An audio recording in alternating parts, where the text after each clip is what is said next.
I want to know everything there is to know about you. I am going to introduce me. You must have spotted her by now. She's always there. Don't I deserve love? Somebody has to like me best. Hello and welcome to another episode of the Don't Know Her podcast. As always, I am Scott. And I'm Michael. And we are delighted, as always, to be returning to celebrate another star of the screen who we just truly wish was shouted about a heck of a lot more. So that's what we are going to do again with you today. And Michael, who is it that we are going to scream and shout about today?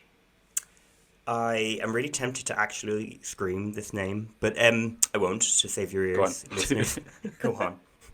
Joanna Scanlan! No, Joanna Scanlan, who is someone I absolutely love. And it's been really satisfying to be a fan of hers this year as she won the BAFTA award for leading actress.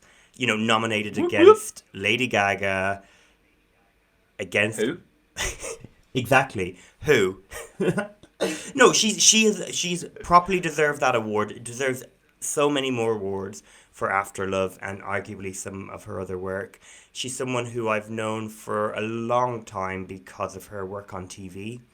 And she's just so talented. So to watch her succeed in a sea of like literally the most famous people you could think of in that Oscar season, it's really exciting and really deserved and really makes me hopeful for Joanna and people who may not be, you know, the biggest stars right now, but having the opportunities to make movies and be cast in lead roles and be celebrated for those roles and to tell interesting stories, which After Love most definitely is doing. And with that, I think that makes her a really exciting choice for this episode as we move into doing a short mini-series focusing on three actors who are, to a sense, having their moment this year for various reasons, be it that, in the case of Joanna, you have her winning the BAFTA and really making her name more known as she deserves. And then otherwise, perhaps we look down the line, which we will do, at women who are going to maybe have their big golden moments a little bit later in the year. I hope so. Or next year, depending what year you're listening to. Or next year. I know, in the cinematic year, as I refer to, oh, yes, of course. It is this year, right? Of course, this Oscar season. Yeah, that's totally right. And as I was saying before, I have been such a fan of Joanna that it's really surprised me that people haven't been like throwing themselves at her to be in their films. And maybe they have, and she just doesn't want to do that. She wants to do something else. But it just strikes me as wild, particularly watching some of the films that we'll be talking about. Even her tiny part in Notes in a Scandal and then her bigger part in The Invisible Woman. Like, why people would watch those films and not come out of it and think, wow, who is this person and why are they not in more? And like there's many examples of like people that have been like that for most of their careers and then have had a moment, like an Alison Janney, who is in so many films where other people have been celebrated, like Juno, where there's Oscar nominees. But it's like, Alison Janney is so good. She's so good in everything. Finally, she does have her moment, and I do believe that's what will happen with Joanna Scanlan at some point. Right? It has to. I think off the back of After Love, it has to. I guess it's a case of we have, with Joanna, an exceptionally talented, I suppose, supporting actor, who, given the right role, was justifiably celebrated for that because it was so exciting to see them not only have their leading moment, but also smash it out the fucking park. So with that, yes, I hope it is a launching point that she really does deserve, because the work she's turning in there, and that we have watched her do in some of the other films we're going to chat about, is exceptional. So I hope she has her Alison Janney golden mantled moment. Yeah, another person that is much more, I guess, aligned quite easily with Joanna is Olivia Colman, who is someone who most definitely I would have been, and a lot of people would have been Sure. like, whoa, why are we not celebrating this person more? Like Tyrannosaur and Olivia Colman's performance should be what she won her film BAFTA for, or her first film BAFTA for. And then Tyrannosaur did lead to more. So hopefully, just like Olivia, Joanna's kind of small independent film will find its way to a Yorgos Lanthimos or a Sam Mendes or all these sorts of people who, for whatever Yeah. reason, get bigger budgets and bigger platforms and give good to great parts to people like Olivia Colman. So yeah, I'm totally excited. That's a great comparison, and I could see that. I'm with you. And when did you first know, well, when did you first see even Joanna Scanlan? Do you remember? No, I'm not entirely sure with this one, because when there was the buzz around After Love as it was drifting through festivals and she was doing very, very well, I remember being excited and seeing her face and going, great, that's so good. Like, yay for Joanna Scanlan. This is the kind of narrative I love to see for actors. But then I'm not quite sure where I would initially know her from. My assumption, based on the fact I have seen it very, very many a time, would be Notes on a Scandal. And it is a small part. So therefore, I imagine that's why she was cemented in my head as the kind of performer we talk about very often on this podcast, who is a bit player in things far too often, but always a joy to watch. And Notes on a Scandal, I mean, she has some great moments. Also, thanks to Judi Dench being absolutely delicious, but memorable all the same. I've got a bit of an announcement. You're leaving St. George's? No. Oh, you're pregnant. That's fantastic. Oh, congratulations. When are you due? June the 7th. A summer baby. How lovely. But yeah, that doesn't surprise me that you would remember her from Notes on a Scandal. She's so good at the part she's doing as like a very normal woman compared to the very airy-fairy Cate Blanchett and the very villainous, delicious Judi Dench. Yes. I mean, it's just a riot. I think that film is like the most delicious cake. You sort of look at it from afar sometimes and go, is it as good as I remember? And then you're like, okay, I'll just have a morsel. I'll just kind of have a little bit. And then you have to eat the whole cake and relish it with every ounce of your being. It is just a delicious, delicious thing. It's a wonderful film. It's it has everything you'd possibly want in a movie, and more. Exactly. And I think like I would have seen that around the time of watching The Thick of It and also Stardust. Like I feel like there was like a combination of things she was doing, but it is her part as Terry in The Thick of It on TV that really like stands out to me in my memory. I just think she is so funny. Yes, well, Stuart was very clear about this protocol. It's about the only thing he ever has been clear about. So the policy has been agreed. This is just an additional publicity push. Adam, I'm sorry if you think I'm being obstructive, but I cannot and I will not do as you ask. Well, you can't stop me, Terry, okay? I want you to know you cannot win, Nurse Ratchet. So yeah, I absolutely love her as Terry. And yeah, really would flock to see anything she would make. So like After Love, that was part of the Dublin Film Festival. And I was like, yes, this is the film I have to see. Like I have to see it because Joanna has this lead role in this film, and even if the film is mediocre, I've no doubt what she's doing is going to be incredible. And spoiler, it is. Yeah. Ta-da. So yeah, I'm so delighted that we're getting to talk about Joanna because she has definitely been on our list since the start. And speaking of, well, let's go to her start then, because she was born in October 1961. Her parents were hoteliers. Is that what they owned a hotel? Is that hoteliers? Is that a real word? I've written it down Yeah, anyway. yeah, exactly. Yes. And they moved to Wales at the age of 3 because of this work. They got a new hotel. Sounds lovely. And went to a convent school nearby. And it is a nun who inspired her into getting into theatre. And she remembers being a panda in her first role, which sounds fantastic. And then doing Boom Bang a Bang, the Eurovision song by Lulu, no less. And she did her rendition on stage, which are two things I wish my were God. recorded. I would love to see Joanna as a panda, Yes. and then as a like Lulu inspired Eurovision entry. Those things go hand in hand. They go together like Wama Lama Lama and all that. So she wants to do theatre. She's clearly very smart because she goes to Queen's College, Cambridge, and she is part of the Footlights troupe, which people might know well because it's a group of people that included Hugh Laurie, Stephen Fry, and Emma Thompson.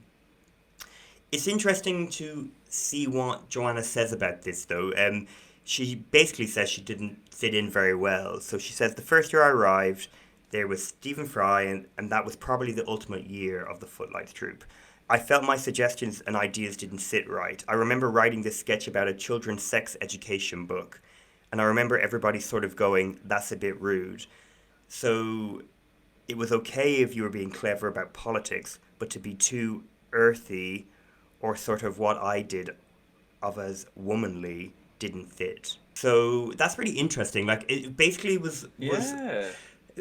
and in many ways, like it's rightly so. Like Stephen Fry and Emma Thompson, all those people are celebrated for their work there and what they were doing. But when you do think about it, particularly with Joanna's reflections, it's like that would have been a bit of a clique that wouldn't have wanted anything that wasn't singing from the same hymn sheet or some other metaphor that might be better. It's just It's interesting to hear somebody say that. Yeah. It's I'm not surprised. Maybe I wish I was because I am a fan of these people, but I can understand, as you say, that they would sing from the same hymn sheet. They have a similar, I guess, nature as performers, and maybe her earthiness, I quite like that way of looking at it, was just not the thing they wanted, and that's a shame. And maybe it's just one of those things, but boo them. Yeah, it's their loss, really. They would have Yeah, really, exactly. yeah, they would have benefited. I mean, we all would benefit. But it does seem like that really informed Joanna's next few steps. So she isn't getting all that success, and also in reflection to those actors and those writers and those performers, she really isn't being very successful in the way that she would have hoped and dreamed. She is volunteering in community theatre, directing plays, and is teaching at Leicester Polytechnic. She then talks about really openly, because of that trajectory, she was basically, in her own words, said, stopped functioning and was diagnosed as having chronic fatigue. And this is where the turning point happens and she returns to acting, because her doctor basically asks her, what does she want to do with her life? What was her hopes and dreams?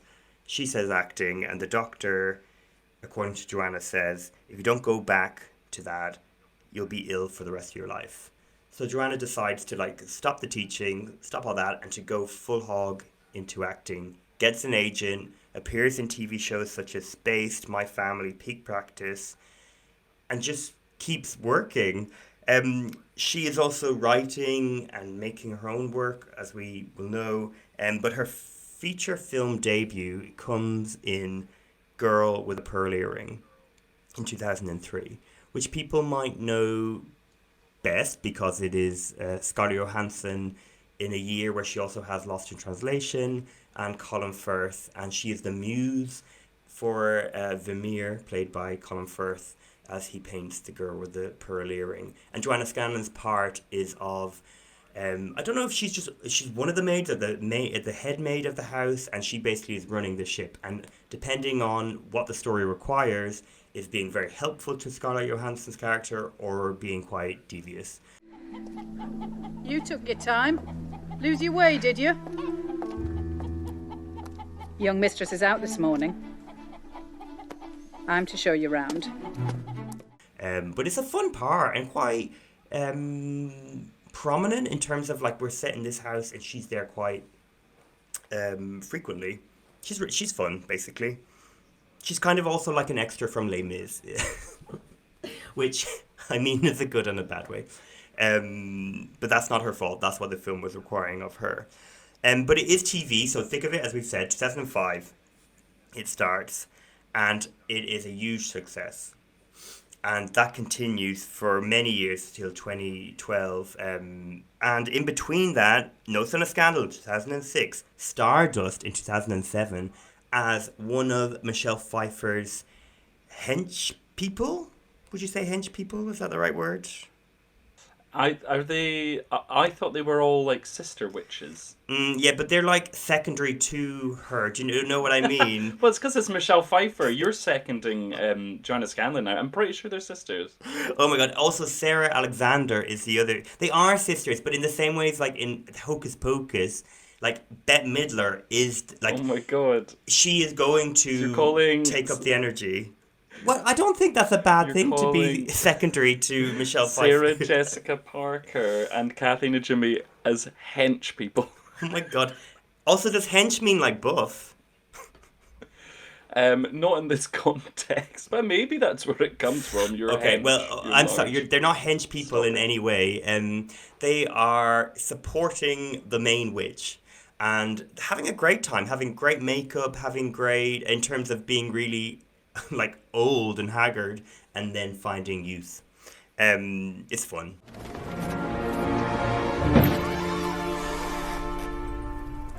Where are the Babylon candles? You used the last one, Lamia. 200 years ago. Do you not recall? Perhaps we can obtain another. Has your mind become as decrepit as your face imbues her? And to be with Michelle Pfeiffer, I mean, there's no proof of this. I'm not quoting anyone here, but I'm assuming that was a great, fun thing to do. Yeah, I mean, there's so much going on in that film. I remember being incredibly excited about Stardust when I saw the promo. And I don't know how old I was at the time, maybe 14, 15 when it came out, I think. And just being like, oh gosh, this sounds like such a trip. This is going to be such a good ride. I don't think it quite ever delivered on its promise, but the cast is so wildly expansive and allowing people to do things that they otherwise wouldn't get to do, be that De Niro as a gay pirate. Wild. Or Scanlan as a sister hench witch to Michelle Pfeiffer. It's a treat for many reasons, and I did actually rewatch it and had fun rewatching it. I think it's a nice escapist place to venture into Stardust, and I think its reputation has sort of faded quite a bit since it came out, but perhaps unfairly. I think it plays well. And I think fans of fantasy films who haven't seen Stardust would probably get a good amount out of it. It's a good ride. Yeah. And Joanna is in it, again, like it's like Girl with the Pearl Earring, quite a lot, because Michelle Pfeiffer's in it quite a lot. I mean, she may not always be speaking or, whatever, but she is following the story in a more meaningful way than like a one-scene wonder. But again, it is TV then, at this point of her career, that is really launching her. So Getting On happens, which is this BBC comedy. It's going to call it a drama comedy, but it's really a comedy about a hospital, and it's co-created with Joanna, Joe Brand, and Vicky Pemberdine. And Joanna gets nominated for BAFTAs, TV BAFTAs, for her performance and for writing. So this is a big moment for her in all sorts of ways, and it is absolutely terrific. So if we think the thick of it is like an awkward situational comedy, apply that to a hospital bed. Hypochondriasis, could it be? This is just for the medical staff training, thank you, sister. What I'm saying is that nobody has actually ever found anything wrong with her with any of these tests. Your point being? Maybe a spell in loony bin might be more appropriate. Right, thank you, sister. It is both funny and sad, and it's really great. So I really recommend if people haven't to check out Getting On. And I assume this is the reason why she is cast in The Invisible Woman in 2013, which is Ralph Fiennes' directorial debut. And for my money, Joanna Scanlan has the biggest part, or like one of the most important part of the whole film. Like, that casting is so crucial to the success of that movie.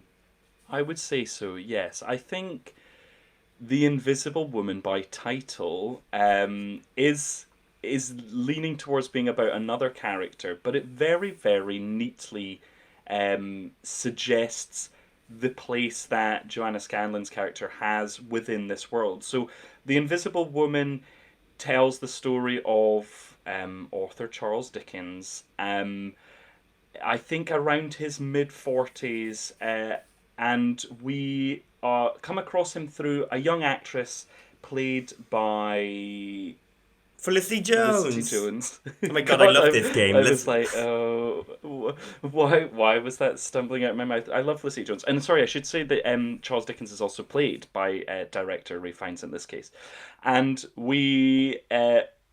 they encounter each other as she is a young actress. He invites her and her other performing sisters to be part of a production that he is putting on. And a friendship builds between these characters, and that friendship develops into more as there becomes the suggestion that she will be a mistress in his life. And even though the trajectory of their relationship looks set to be one of that they will be together as a couple, it never so happens, and she is always sort of this invisible mistress in his life, never being publicly recognised.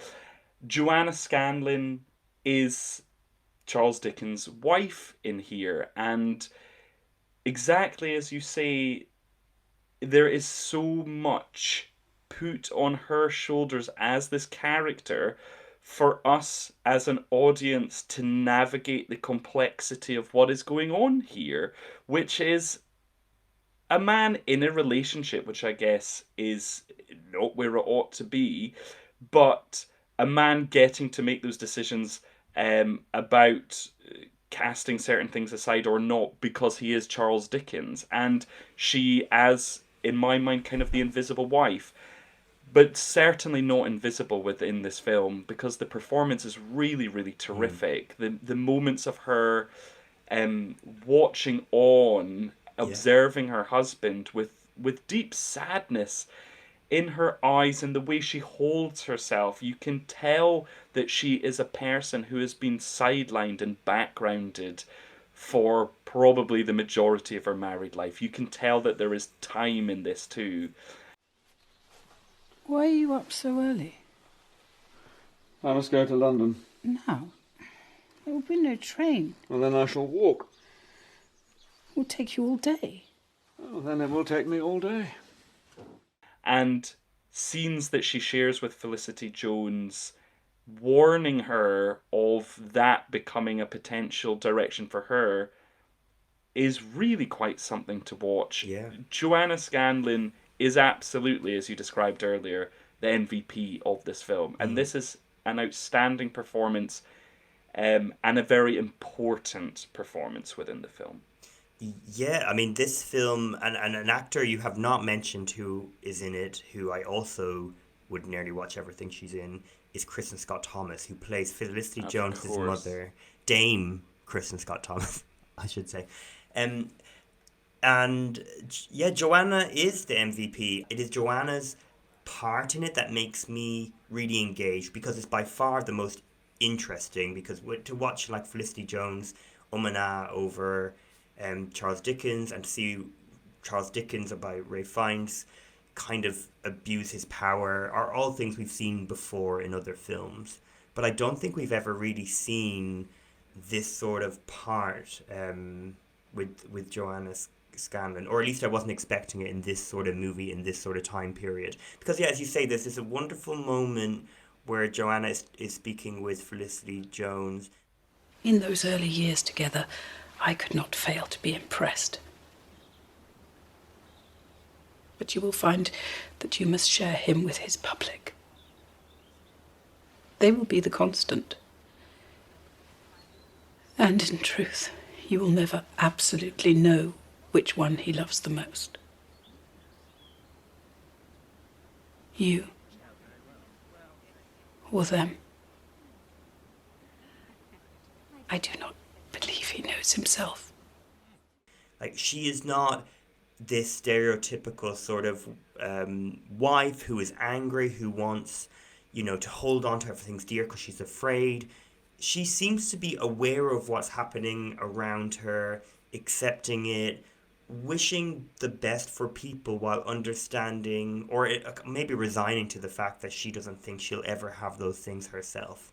She knows her place in society, which sadly has no real place for her outside of being, the figurehead beside Charles Dickens.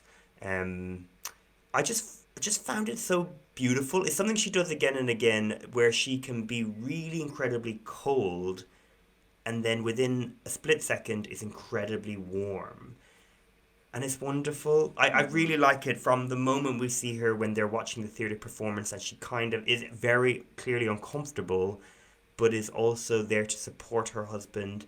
And you kind of think, well, there is some enjoyment here with her. I don't know. I just think it's such a well-judged performance that really engaged me in the film much more than anything else that was happening.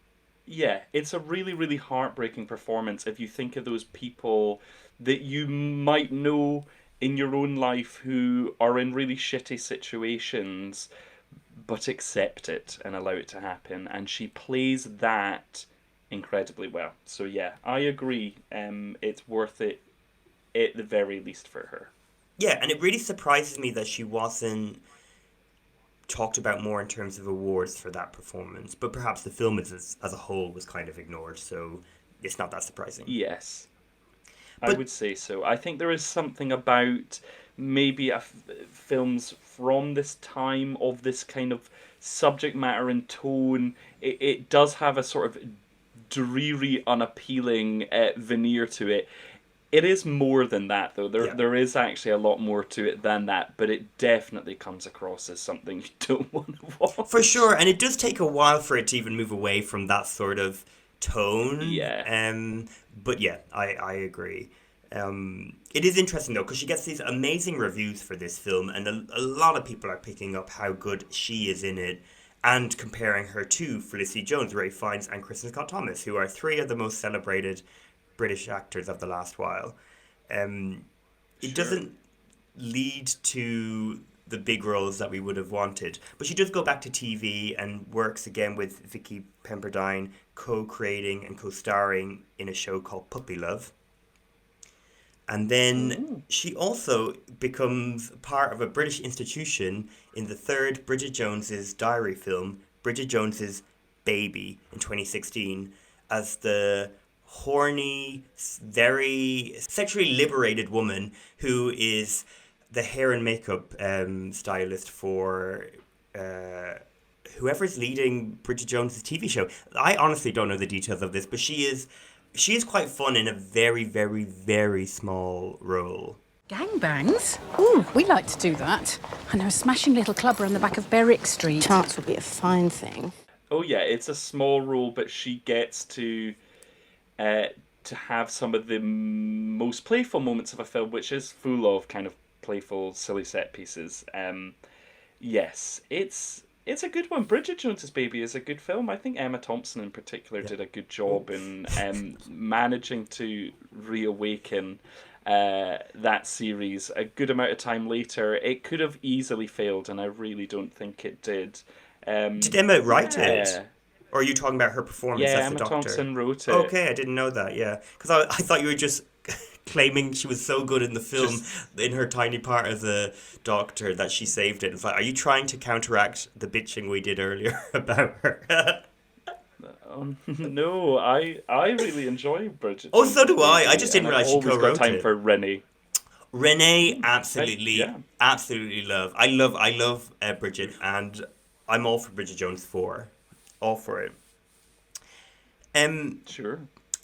So we do then get the lead role for her in Pincushion, which is the 2016 film directed by Deborah Haywood, where Joanna Scanlan is the mother of Lily Newmark, and they have moved to a new seaside town. Is it by the sea? Why have I made that up? I feel like that's not true. I don't think it is, no, but it maybe has those dreary seaside town It does. vibes. It does have those kind of dreary, like, those vibes definitely of a dreary seaside British town. That's the sort of tone of the film. It is this life is hard film, but it's also a fantasy a lot of the time. And Joanna Scanlan and her daughter, we don't know why they've moved, although we can kind of we get enough details to know why, really, or get an idea of why they have. But they don't settle in very well. The reason seems to be largely because Joanna Scanlan's character has a hunchback. That's where the film turns within like the first 10 minutes, is they're walking and they're all happy and they're in their costumes. I can't wait to try my new school uniform on. I'll put some cakes up for you to take. You're going to be the most popular girl in the school when the children taste my baking. And then this young boy throws something at Joanna's hunchback. And then suddenly that's it. Like, everything turns. And it just escalates and escalates and escalates to to essentially what I would describe as kind of torture porn, but without any violence. Like, it's a very it's just an emotional torture film, and I found it really upsetting to watch, and I found it really hard to believe that a whole group of people would treat anybody that badly, particularly somebody like Joanna Scanlan. It wasn't meant to be like this. We were meant to be a success. But I'm that useless that I can't even get my stepladders back from a neighbour. I'll give you your stepladders back. If you do us all a favour and throw yourself off them. They treat her as if she's like a real piece of vermin at times. Like, I don't understand it. I don't get it. And it, particularly in a fantasy film, which doesn't make sense. And the details of it are not worth getting into, mainly because I don't want to spoil the film for anyone that wants to watch it. But there are just moments of it where it's just like, what is happening? Like, why are we watching it? And I like Lars von Trier films. I'm not anti torture in a certain way, but the reason behind it needs to make sense to me, and this made no sense to me, why we were sat and watched these characters suffer so much. Yeah, it feels very much designed to make a bad situation worse and worse and worse for people who really don't deserve it. So it can't just be someone who's very run-of-the-mill, normal, inoffensive person, which is kind of what they are when the film opens, but then it is adding the layers of, oh yeah, she's a hunchback, and she's a little in her own world perhaps, and all of these things, and maybe there's value in showing the cruelness of people, but in this case it feels so heavy-handedly mean to these characters that you just start to go, oh good lord. And then I too won't spoil it, but when it ventures towards the ending, you're like, Jesus Christ. It is just like, oh, you're feeling a little down about this? Well, feel worse, and it just like keeps going down that route, and it's hard to watch, but it does allow something quite special for Joanna. It allows a new side that we haven't seen before. More of that softness, a little kind of sappy. Her and her daughter wearing kind of matching cat hats. They call themselves Daphne 1 and Daphne 2, as if they're living in this Dr. Seuss type fairy world. It's all very... The world they live in is childish, but I think they've manufactured it that way to keep the cruelness of the real world out, because they've obviously faced it before. So there's that stuff in the setup. I was like, I can understand where this is coming from. I know why you're doing this. I'm with you. And then the meanness just becomes too much. Yeah. That it's only aided by a dazzling cameo that I would have never expected. Do you mean Les Battersby from Coronation Street? Is that who you mean? Exactly, of course. I mean, Les Battersby as I don't even know, like a motivational speaker. Very strange scenes. No, of course I don't. I mean, Nadine Coyle. She has a line which is interesting. Sadly, it doesn't include Floyer. Right then, darling. Have fun at your party. Yeah, you've summed it up really well. I really like those bits too. I love the idea of these characters trying to create a safe space for themselves, and then, you know, the world is conflicting with them. I just think the reasoning behind how the world is conflicting with them is not strong enough for the film to go on the journey it does go on. Yeah, there's plenty of movies which, you know, even Tyrannosaur, where we see like Olivia Colman's character really trying to cling on to what keeps her through the day, and we see that broken down. But it doesn't work here, no. And I will say, Lily Newmark is also terrific and given a lot to do. So the performances are good for the material that's there. And yeah, I mean, it's not a film that I think will be remembered by many people, and that's fine. That's fine. I would not be recommending this to anybody. No, I think it's too hard of a time. But I think what is in there is promise from Deborah Haywood in her debut feature. And I kind of liked reading, I guess, in the sadness of this all, she too perhaps had a difficult time at school. I reckon elements of this are maybe reflective of her past. And what she actually did was take this film back to the school she went to, where she was bullied and had a terrible time. And instead of then walking past the school and feeling very sad to see it, she now has happy memories of making this film and having a good experience making this film. But even that's surprising given how fucking miserable this film is. I don't know how you can now have happy memories manifest. I thought you were going to start telling me something awful happened in real life. And I was, like, again, when she went back to the school, and I was like, well, that's kind of the tone of the movie. It's like, do you know what? Here's a slither of happiness. Oh, wait a second. Is that happiness also like a poisonous like bullet that's going to go through your brain and then go back, go circle around and then attack you again? That's the sort of movie it is. You know, and I don't mind that sometimes, but not this time. Yes, agreed. A film then on the flip side from Pincushion, which is Joanna's next film, big film, is After Love. So as we've already described, she's won the BAFTA for it for leading actress. She is incredible in this film. I mean, this film is centered around her in a way not even like Pincushion was doing. We don't get that even on TV with Joanna yet. This is the first time we've had a vehicle centering her so prominently. And it's such a wonderful thing to watch after watching, you know, her career as it went. And yeah, I'd seen this before when it was in the Dublin Film Festival, where she won Best Actress, I should say. Always ahead of the curve, or not. In Dublin, sure. Well, her family are like Irish heritage, so I should have said this earlier because it's very important to flag. But I mean, most people are from Ireland, I guess, when we look at, you know, this sort of demographic. But yeah, Joanna Scanlan has Irish heritage, of course. Anyway, that's irrelevant to this. She is but you hadn't seen this film before.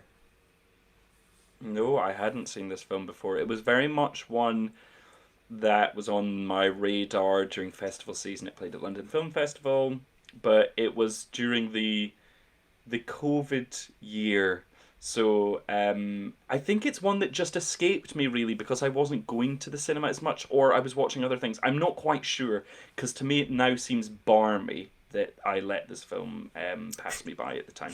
I thought you were saying the film seemed barmy, and I was like, what? what film? The film seemed barmy, so I let it pass me by. Which it is. Which it is. It's no way. Like, it's a very sort of still.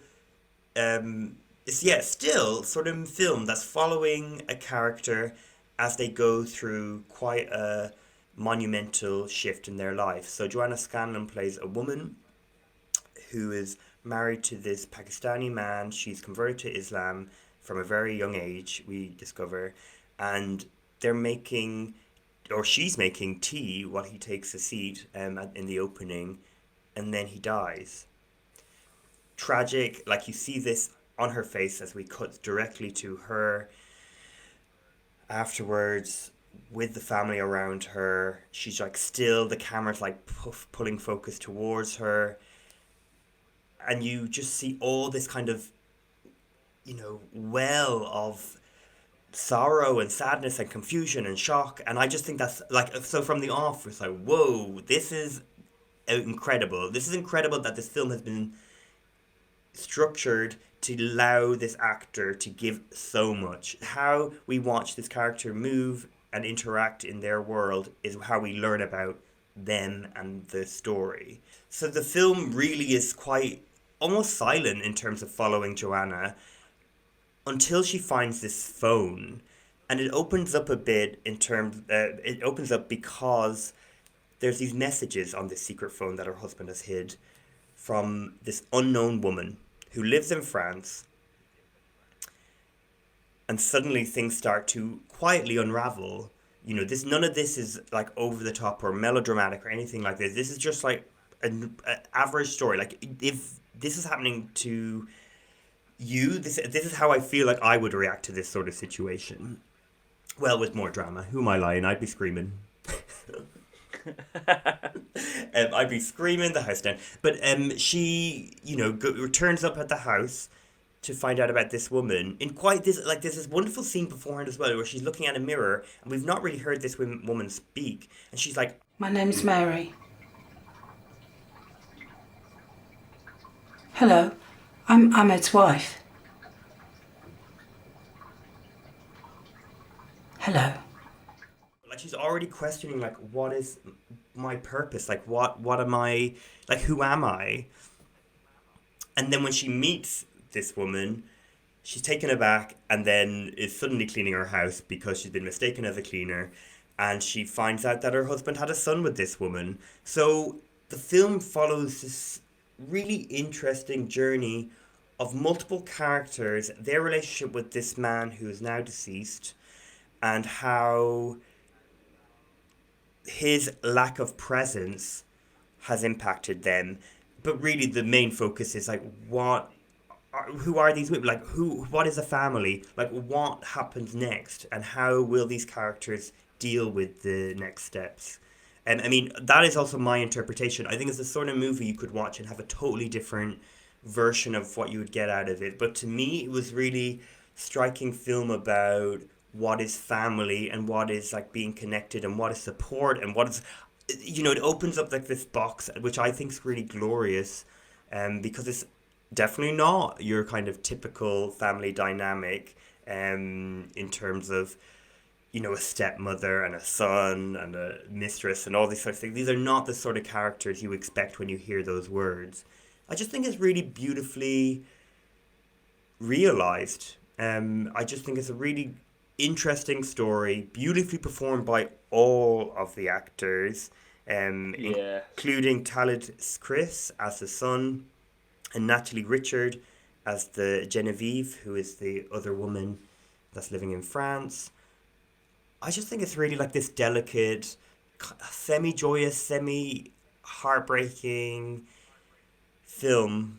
I really like it. And I think Joanna gives one of the best performances of the last few years. Again, doing this very sort of stoic, cold performance. But then, God, when she lightens up, like when she's talking to the son about Pakistani food and living with her husband, that is like such a gloriously like happy thing.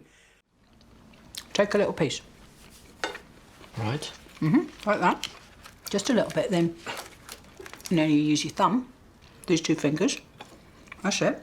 And you just scoop it. There, see now, look, you can hold it. And I don't know how to describe how tricky I think the balancing act is that she achieves in this film. I just think she's terrific.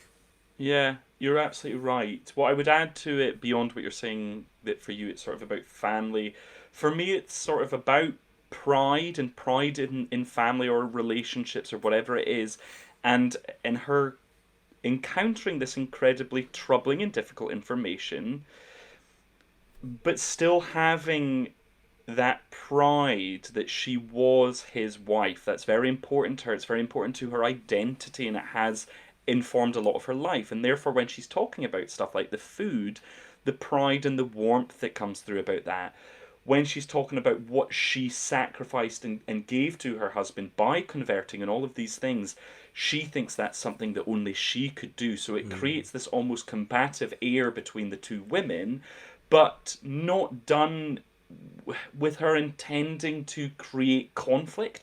It's coming from that place of pride as well, that she does feel special about herself. There's a really, really beautiful scene of her in her underwear looking at herself in the mirror, and it doesn't really suggest what it's about or why she's doing it, but to me it's the same sort of thing. It's a woman who, when met with the other woman in her husband's life, who is perhaps a more conventionally attractive woman, you can sense that Joanna feels sexy and is proud of herself. And again, I think that's linked to her identity and who she's in. And this weaves through the whole film, and it is because of this incredibly thoughtful performance from Joanna Scanlan that it works so well. I expected this film to be good because everything suggested that it would be, but I wasn't expecting it to be quite as compelling as it was. It plays like a thriller without any thriller elements. It has great pace to it. It sweeps you in and you go with it.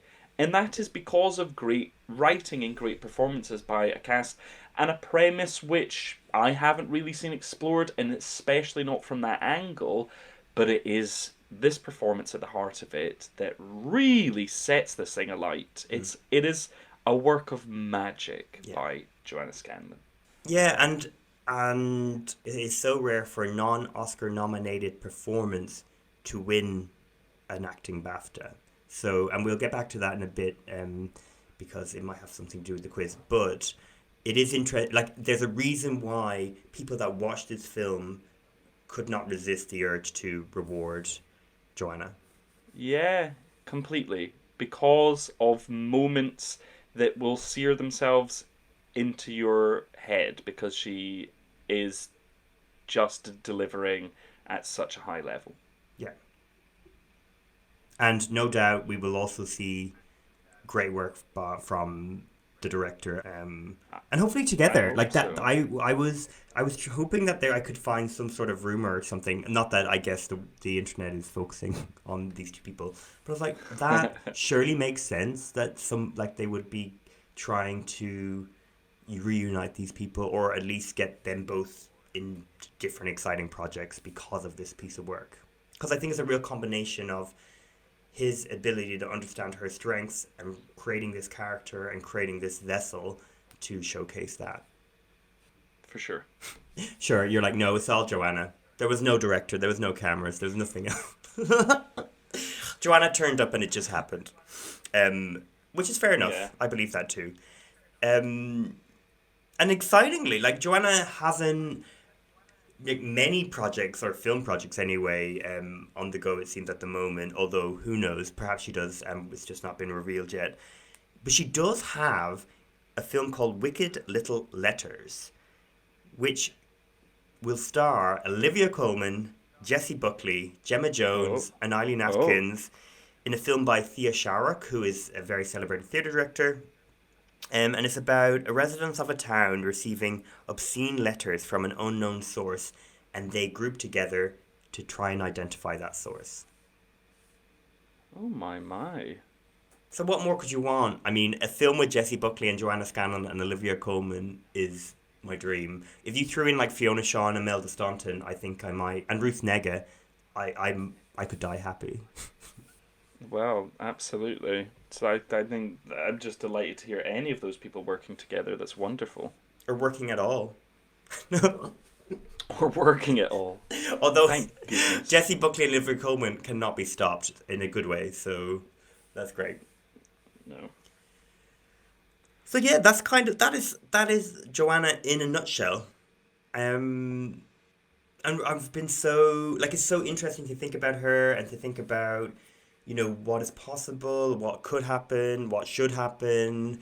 There's so many people that kind of reflect her, but as going back to what she was saying about her time in Cambridge, there is this kind of earthy quality to her, which I think is missing in like British entertainment, full stop. A British film, like, I think we're used to, and when we say earthy, I think people think of people like Emma Thompson, you know, which is absolutely fine, but Emma Thompson to me is a bit more genteel or intellectual, and I don't think we have many. Yeah, no. And when we like people we've talked about before, like Kathy Burke, or you know, there's plenty of people that, even Fiona Shaw, although Irish, not British, but they're not of the intellectual sort of ilk that we associate with British film that commonly, I don't know, maybe I'm wrong. Even Miriam Margolyes, for instance, I don't think we see enough of, and I think that's probably an industry being a bit snobbish. Or a lot snobbish, perhaps. Yeah, perhaps. But then she did go to Cambridge, so... Exactly, so she's still in a certain bubble. Anything else negative you want to say about Joanna before we move on? No, I guess I'll leave it there. Thank you. Okay, well, let's do a quiz, which is semi-related to Joanna, tangentially. Okay. Oh my god! Quiz. Oh my god, my favourite time. Quiz time. And Joanna-ish quiz. Okay, then I might do fine-ish. I don't know.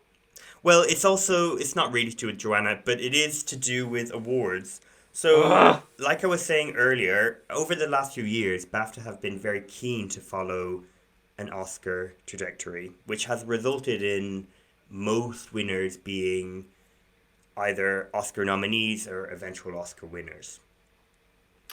And this will be boring maybe to some people, but hopefully people find it interesting. There was a shift in 2000 when BAFTA put their award ceremony before the Oscar ceremony, so essentially becoming a predictor for the Oscars. Beforehand, it used to happen afterwards, and in some ways it was like a consolation prize. So we have like Kate Winslet winning for Best Supporting Actress for Sense Sensibility, for instance. So when it shifted, it really didn't take long for it to start just predicting winners. So winners that don't even really make sense for like a British Academy to be making, they just follow because, you know, Jennifer Connelly's winning everything, so give her that for A Beautiful Mind. Even though there are clearly great British people. What? Are you throwing your eyes up because of Jennifer Connelly or me? I would never say. The audience can't know. They'll never know. So Jennifer Connelly. Jokes. So anyway, this quiz is to figure out, can you identify the very few winners of the BAFTA Acting Awards that were not nominated for the Oscar? So we only have 6 winners of acting categories in the last 22 years, which is wild. 22 years? Yeah, those 6 have not been nominated for an Oscar. So Joanna was not nominated for an Oscar but won the BAFTA, and there's only 5 other people that have had the same trajectory, which is a bit mad for an organisation that really... I'm not saying they should celebrate only British talent, but surely they should be doing their own thinking. Like, they nominate anything that the Oscars seem to be interested in, just regardless of their, you know, their own personal preferences. But anyway, what can you do? That's the way of the world. So I'm going to break it down into the different categories. So we're going to start with Best Actress. And okay. And these, just to confirm, so the last 22 years, so we're looking at the year 2000 onwards here. Exactly, yes. I am going to give you the year because I think that would be incredibly unfair. So Best Actress, there's been two. So one, obviously, Joanna Scanlan. The other one was in 2004 ceremony, so 2003 film. And the film, I will say, was Oscar nominated for many things, including Best Picture, Director, Actor, and it won for a Screenplay Award. And a co-star of Joanna Scanlan in one of her films that we talked about. Okay. Right. Let's think here. So I'm thinking British. I'm thinking... Oh, do you want me to say? British do you want me to give you hints? This actually is the one person that is not British that won a BAFTA, not nominated for an Oscar. Oh, and a co-star being... Oh, sorry, I'm with you now. The winner has been a co-star. Yes, exactly. Of Sorry. Right. Yeah, no, I don't. You didn't suggest anything otherwise. I don't know why I went down that route. Okay, so a woman who's starred with Joanna. I'm thinking Rennie. So I'm thinking this could perhaps be Nicole Kidman winning for Cold Mountain. Oh my God, that would have been incredible. Oh. But no, that is that. I mean, incredible in terms of incredibly wild. But Nicole Kidman was such a thing at the time. Perhaps. No, it's not Nicole. But also, I that logic was also whack because I thought of Renee and then I said Nicole Kidman. So what the fuck was the point in that? Hold on. Well, do you know what? I think anybody, and I'm like Nicole Kidman. It just always happens to me too. Michelle Pfeiffer. Oh, I wish if she won for Cherie or something, but no, that wasn't the thing. No, this is a proper big movie, and it is surprising that this person was not Oscar nominated for this role. But I bet it was because there's a reason behind them not being nominated. They had two films leading performances kind of competing against each other. Oh. And this person has since been Oscar nominated twice in 1 year. Julianne Moore. No, that would be fun. Okay, no, you're going to have to give me something, but I want it to be something that's not going to help too much. So I don't know which of those things it's going to be. Yeah, this is a hard one to not spoil because of... I'll say the film that Joanna Scanlan co-starred with this person, but that might itself be... Yeah. There we go, do that. Girl with the Pearl Earring. Oh, wow. How interesting. So I'm therefore assuming it's Scarlett Johansson in Lost in Translation. It is, and which is a really interesting win, yeah. That is a good win. And in one that I forget wasn't an Oscar-nominated performance anyway. Yeah, wild. But I think that what happened there is Girl with the Pearl Earring and Lost in Translation were both kind of cancelling each other out. I mean, that's the only thing, because otherwise it is mad not to, particularly when the Oscars love like a young woman who's becoming a star. Like it's a perfect sort of trajectory for a Scarlett Johansson. Love that. I did not remember her winning that, so that's a fun thing for me to have learnt already. Well, I think this one will be much easier. So it's the Best Actor award that was given in 2001 for films in 2000. This is not a co-star of Joanna Scanlan, as far as I know, but I would absolutely love to see these two act together. Okay, so 2000 films, Best Actor. So the Oscar, do you know who won the Best Actor Oscar that year? In 2000, it would have been, I think, Russell Crowe. Correct, yeah. So Russell Crowe lost to this person. For Gladiator. Okay, this is going to be a British actor. Yeah. Was this a very celebrated film outside of this not having an Oscar nomination in this No, Was this otherwise Oscar nominated? It was Oscar nominated, but it was not a Lost in Translation. This was, I guess, its best chance would have been Best Supporting Actress, which I believe it also won the BAFTA for, which also has a British person in that role. But in terms of audiences and in terms of love for this film, I imagine it was huge at the time, and still is to many people. Oh, hold on. 2000. I think this is Jamie Bell in Billy Elliot. Correct. Yes. Oh, great. That is such a good one. Yes, of course. Yes, I'm glad that one came to my mind quicker. So, Best Supporting Actress. This to me is fascinating. So, this is the 2004 released film in the 2005 award ceremony. And this film won a really big Oscar, but this performance was not Oscar nominated. Okay, so 2004 film. What category did you say? Best Supporting Actress. Okay, so Best Supporting Actress from 2004. It won a big Oscar. Must have been heavy too. That's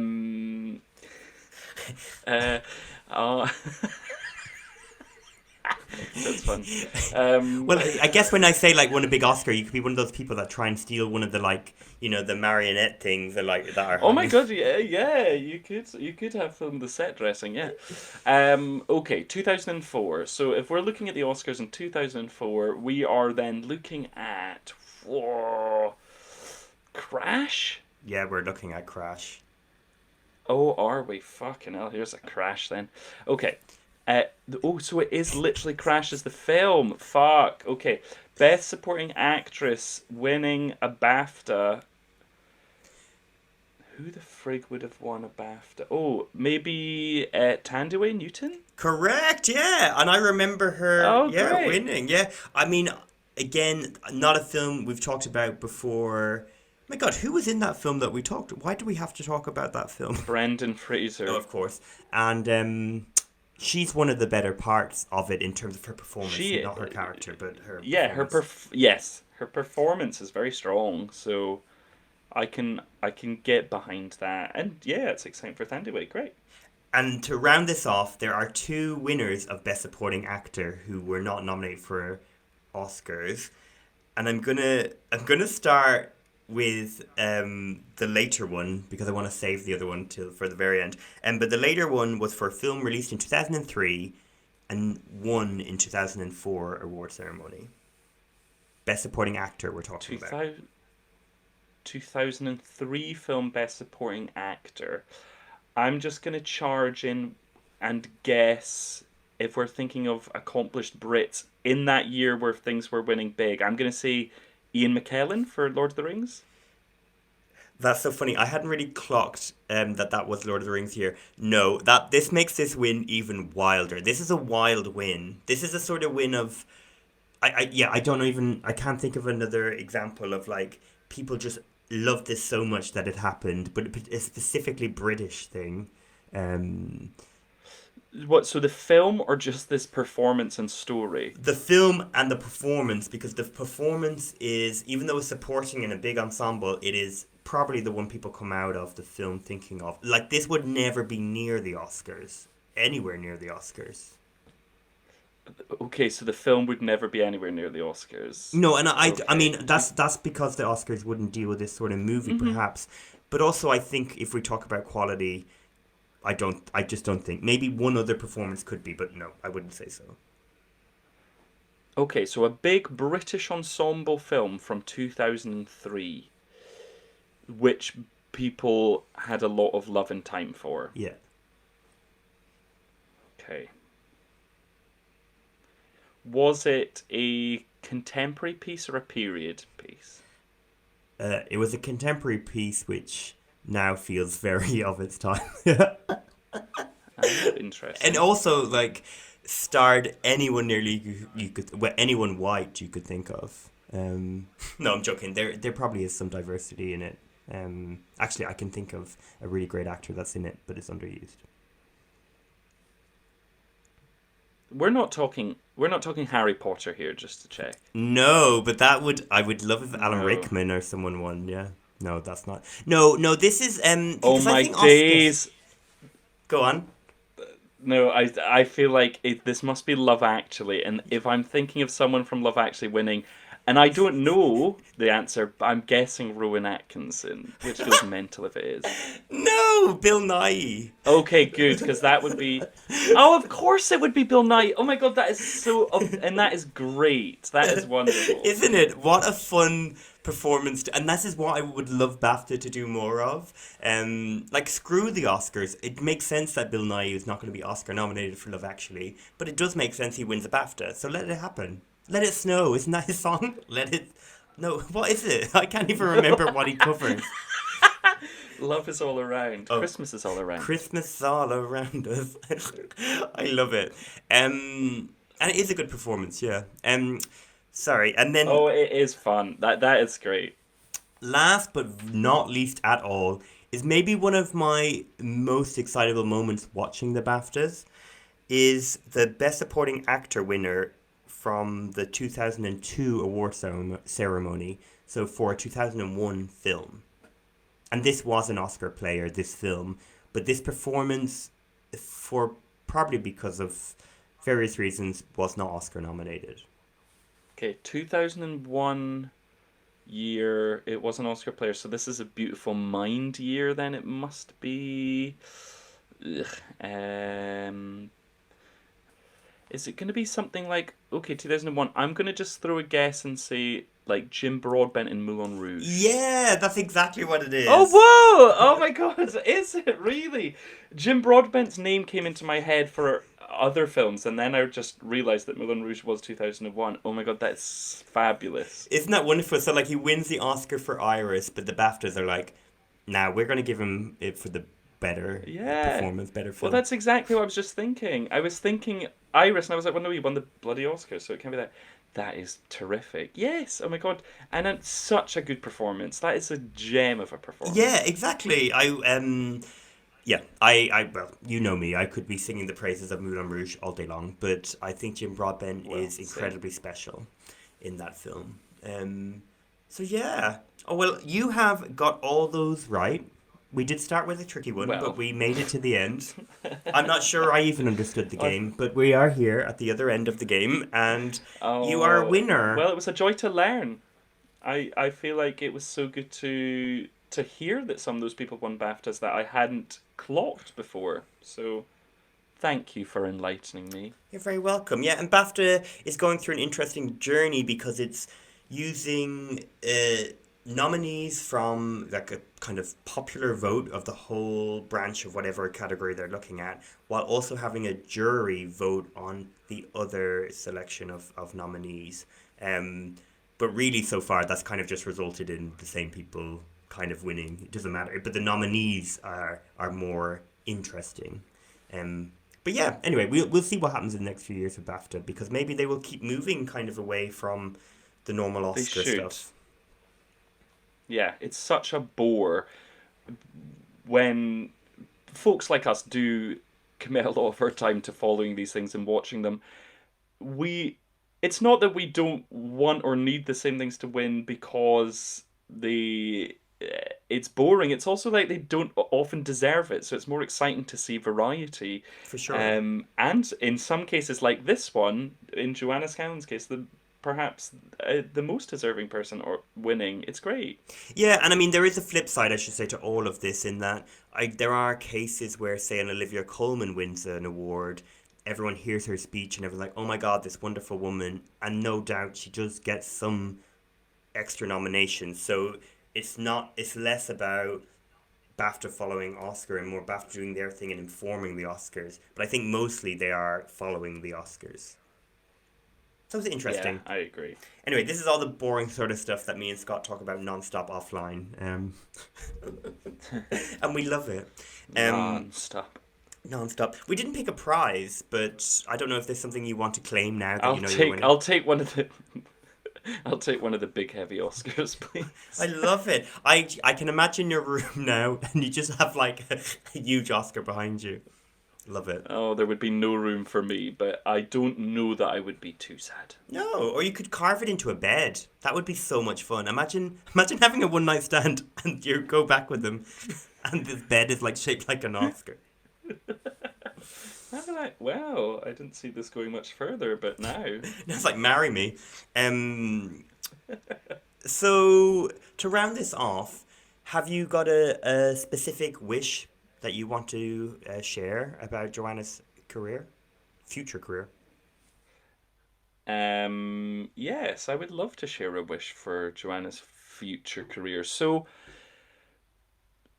we kind of have consistently been talking about the balance between sort of the coldness and the warmth that we see so often with her. And in a lot of the performance we're describing, they're very vulnerable or timid people that she's playing in some cases. But there definitely is something in there where she could be more devious or just perhaps even scary. I think she could do well. So, hey, I would love her to be in a quality horror. Like, there's lots of suggestions I could make down this road. But I don't know if it's just off of the back of watching Notes on a Scandal and Judi Dench just being perhaps the best version of Judy on screen we've ever had in that, because it's so much fun. But I now would like to see Joanna as sort of a stern head teacher type, like really, really like scary, comes down hard on anyone in any situation. But then there perhaps being complexities behind the scenes. So looking at the life of a teacher who's maybe misunderstood in her field, around her peers, around the people she teaches, and is just viewed as this terror. But what is going on behind the scenes? And I do see it as a top-notch British kitchen sink situation. So I am thinking Mike Lee. Of course, so yeah. that is my wish. That's so funny. Mike Lee just kept coming back to me. I was like, no, I gotta move away from, because I don't know what it was about him and her. It's just so perfect, and I don't know. Maybe I thought you were gonna do it. Yeah. So, yeah, that's a great shot. I kind of thought the same. I was like, this is maybe too obvious, but I'm just gonna go with it anyway. I love it. I mean, I've written down two things, but the first thing is really quick. It's more, if Joanna wanted to write and direct and star in her own story, I would absolutely love to see her do that. After Getting On and Puppy Love. Yeah. And yeah, that would be very exciting to watch. But what I went with was Joanna playing Lillian Baylis, who is this historical figure in the British theatre scene. So she really saved the Old Vic, resurrected Sadler's Wells Dance Company, kind of started careers of many people, including including people like Laurence Olivier. She's this very fundamental figure in theatre history who is, complicated, interesting, has lots of great things, and really worked in theatre until the end of her life. She has her significance is marked in things like at the National Theatre in London. She has a section of the theatre named after her. She has I think a theatre in Sadler's Wells. Anyway, she is a very celebrated person, but I would love to see her story. And I just think the idea of this like early 20th century woman working in theatre and running this theatre company, and it's hand to mouth and it's all these things are going on, would be really fascinating to watch, particularly if it was directed by someone like Terence Davies, in this like gorgeously portrayed story of this person just going about, and all the details of what was going on in London at that time, because where the Old Vic is positioned at the cut near Waterloo is just like an interesting area. So yeah, I don't know, I didn't really have like a strict sort of arc to the story, just more something based around that historical figure, around theatre of the time, and with Joanna Scanlan front and centre as Lillian Baylis. I find that so exciting. I love that so much, because I would have never been able to come up with an idea like that. So I love that you brought that. That's great. And immediately I'm like, but I want that too much now that it's actually a little bit hurtful for you to have brought it up and made it a thing. Yeah, well, I think I think it would make a great film. I don't know enough about Lillian Baylis to to say, you know, what the film could even focus on. Maybe she actually is very dull, but I don't think so. I bet there is some interesting stories to be told about her time in the theatre. And Joanna is the person to make it happen. Yeah, I love it. So I'm really sad. I mean, I feel like I get sad all the time about when we come to the end of our episodes because I've loved like having in the back of my head, like we're doing this episode on Joanna, thinking about Joanna, watching her, thinking about why I like her so much. But yeah, it's been wonderful to share, and I really hope people are inspired to watch some of the films, particularly After Love. Agreed. And where can people... I would point everyone towards that. And where can people find us, Scott? You can come and find us on social media. We're on Twitter and Instagram at don'tknowher_pod. Or if you'd like to drop us an email, you can do that too at don'tknowherpod@gmail.com. Please do come and say hello, make some suggestions for future episodes. Tell us if there's any films we missed, because we do so often have to skip films that otherwise might have been really interesting additions. So come and nudge us and tell us about all of those things. Please do, yes, and do rate, review us, share us with anybody you think might be interested in listening to us wonderful, very experienced film watchers. It's easy to be an experienced film watcher, and we've done it very well. It is. We are seasoned. Seasoned. Salty and seasoned. Just share on. And we love hearing your comments. So yes, please do get in touch with us and rate, review. And we'll be back next time to celebrate another actor who has had an exceptionally brilliant year. With one film in particular being a real thrill. So please join us for that one. Until then, see you later. Have a great day. Bye. Bye.